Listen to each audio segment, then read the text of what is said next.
Hello, friends. My name is Beth. Welcome back to my channel.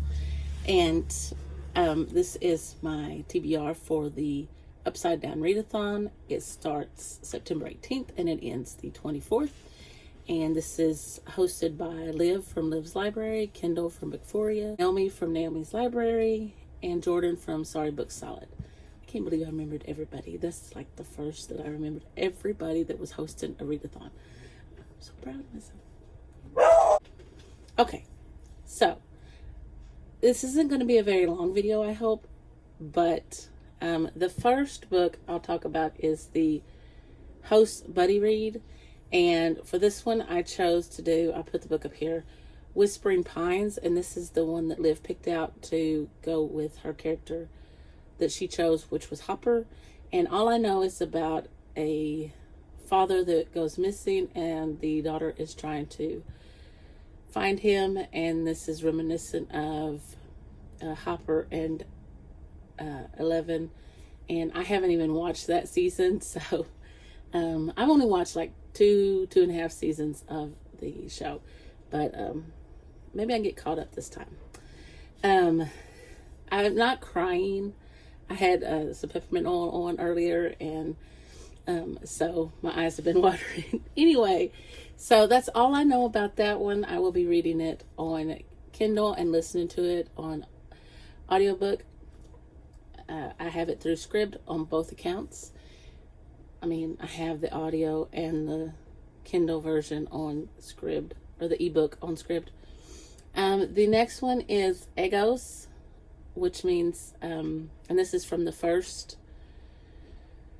season, and so that means food on the cover. So I went by and I picked up some books that were my grandmother's and that are now mine, and she had a couple of mysteries that have they're called chocolate shop mysteries, and if I like these, then I may have to invest in getting a couple more of them, because I just like the way these books, I mean, they're just so nice. My grandmother never wrote in her books. She never marked in them. She kept them pristine. Her books are pristine. I mean, she did write in them, but that was only when she finished reading them. But anyway, I'm going to be reading Double Fudge Murder. Look at the kitty cat in the window. But it's got a cake, cookies, some cupcakes, but there's also a poison bottle. And then there's some food over here too. So I think I got it covered for the food. It says on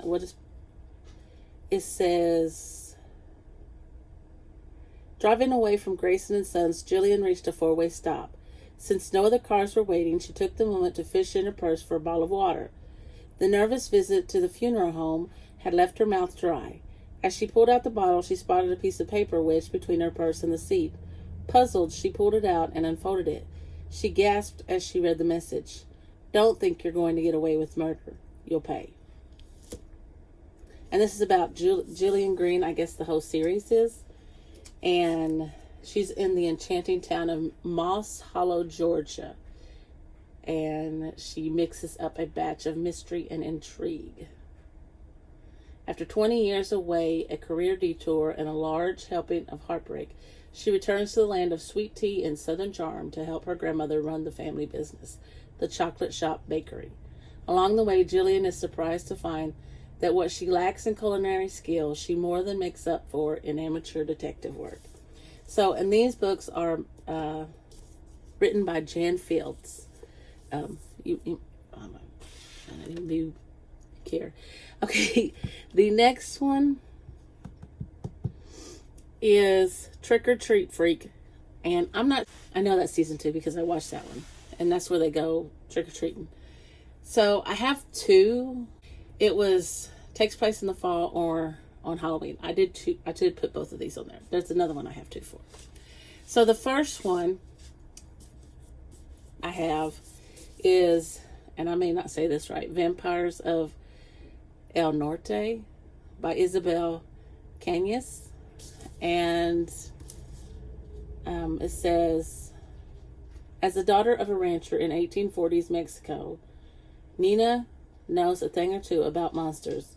Her home has long been threatened by tensions with Anglo settlers from the north, but something more sinister lurks near the ranch at night. Something that drains men of their blood and leaves them for dead. Something that once attacked Nina 9 years ago. Believing Nina dead, Nestor has been on the run from his grief ever since, moving from ranch to ranch, working as a vaquero. I promise I'll learn to say that. But no amount of drink can dispel the night terrors of sharp teeth. No woman can erase his childhood sweetheart from his mind. And that's all I want to read from that one. But obviously, vampires. I'm not sure if it takes place in around Halloween.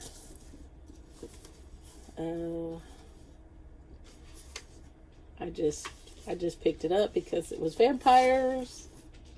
October 1837. But I also put this one at the end because I wasn't sure. This one starts off October 28th. But I've been wanting to read this one too. Did you hear about Kitty Carr by Crystal Smith Paul? It's a very different type of book. It says, when Kitty Carr Tate, a white icon of the silver screen, dies and bequeaths her multi-million-dollar estate to the St. John sisters, 3 young wealthy black women, it prompts questions. Lots of questions. A celebrity in her own right, Elise St. John would rather focus on sorting out Kitty's affairs, than deal with the press. But what she discovers in one of Kitty's journals rocks her world harder than any other brewing scandal could. In between a cheating fiance and the fallout from a controversial social media post, there are plenty. The truth behind Kitty's ascent to stardom from her beginnings in the segregated South threatens to expose a web of unexpected family ties, debts owed, and debatable crimes that could, with one pull, unravel the all-American fabric of the St. John sisters and those closest to them. So, I really want to read that one too. I'm trying to meet my book of the month challenge. Hence the book of the month books. So I was really trying to find book of the month books, 50s. But anyway, those are my 2 maybes for that one. Then the next one is Battle of Starcourt Mall. I don't remember what Liv said this one was for, but it was, has to be season 3 because it's the 3rd prompt. And it's nostalgic vibes. So I couldn't really figure out one that I wanted to read. I've read The Outsiders, so I want something different. So I've heard a lot about this book, and I feel like it would give off the right vibes. So I chose The Wishing Game by Meg Schaefer. And this is about Lucy Hart. It says Lucy Hart knows better than anyone what it's like to grow up without parents who loved her. In a childhood marked by neglect and loneliness, Lucy found her solace in books, namely the Clock Island series by Jack Masterson. Now a 26-year-old teacher's aide. I'm a teacher. It's about a teacher's aide. Lucy is able to share her love of reading with bright young students, especially 7-year-old orphan Christopher Lamb. Lucy would give anything to adopt Christopher, but even the idea of becoming a family seems like an impossible dream without proper funds and stability. Okay, and then it's about Jack Masterson writes in a new book, I believe, of the clock tower. But he's holding a contest. And Lucy is one of the 4 lucky contestants chosen to compete on the island. So, then, the Vecna, which is a haunted house. So, I joined Kindle's Patreon, and one buddy read is, I'll put it up here, The September House. So I ordered it so that I could have it in. And so that could be my read. And it's about this house that this woman or this couple buys, and All I can remember is that it bleeds. It's just such a great synopsis, isn't it? I know, right? I mean, everybody just run out and buy that one. Or I may read The Stranger Upstairs. Now, I put the September House on my TBR picture on my thing, but this was another choice because this was my first choice. But it just depends on how much time I have, because this one is smaller, and you know, I got some pretty good sized books here. But this one is about a house, and it's a therapist and self-help writer with all the answers. Sarah has just bought a gorgeous Victorian in the community of her dreams. Turns out you can get a killer deal on a house where someone was murdered. Plus, renovating Blackwood House makes for great blog content and a potent distraction from her failing marriage. Good thing nobody knows that Sarah's past is as tainted as the blood stain on her bedroom floor. So, it says as she's renovating this house,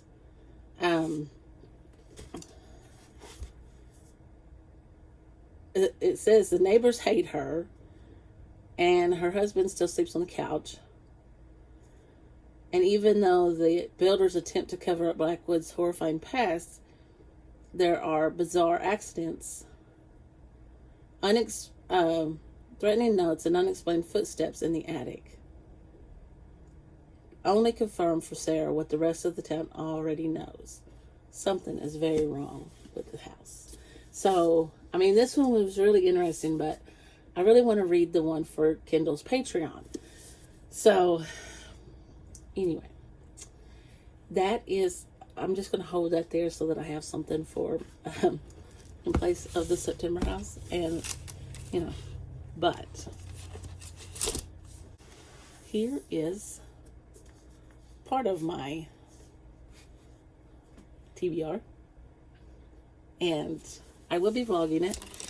And the only problem I foresee is that Tuesday I have parent-teacher conferences, so it's going to be 7 or a little after when I get home. But I am going to be reading literature, and if I have time, I can read on that. I was going to hold my phone like that was my Kindle, but I'll have the Kindle so I can maybe read Whispering Pines if I have a lull in parents. So anyway, that's my TBR, and I'm so looking forward to this readathon.